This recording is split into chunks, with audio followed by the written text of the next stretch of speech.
En Australie, c'est le signe d'un virage énergétique. Le pays, l'un des plus gros exportateurs de gaz et de charbon, annonce vouloir construire la plus grande centrale solaire du monde. Bonjour Sandy Dauphin. Bonjour. Ces fermes photovoltaïques gigantesques se multiplient dans le monde. Oui, il y a une course au gigantisme. Le terrain pour ce projet australien fait 12 000 hectares. C'est plus grand que la ville de Paris.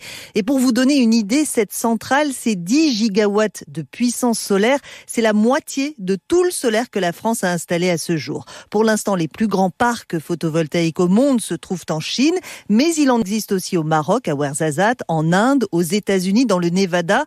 Et dernièrement, les Émirats arabes unis ont inauguré la centrale Al Dhafra, 4 millions de panneaux solaires à perte de vue dans le désert. Et ces méga-projets solaires sont-ils l'avenir ? Alors pas pour tous les pays, les centrales solaires géantes ne sont pas adaptées partout, tout simplement faute d'espace. Le projet de centrale australien est par exemple inimaginable en France, explique Xavier Daval, président de la commission solaire du syndicat français des énergies renouvelables. Et ça n'aurait pas de sens, parce qu'on parle d'un pays, l'Australie, qui est 14 fois plus grand que la France et 2,6 fois moins peuplé. Donc c'est un pays qui peut s'offrir de dédier de très grands espaces à produire de l'énergie.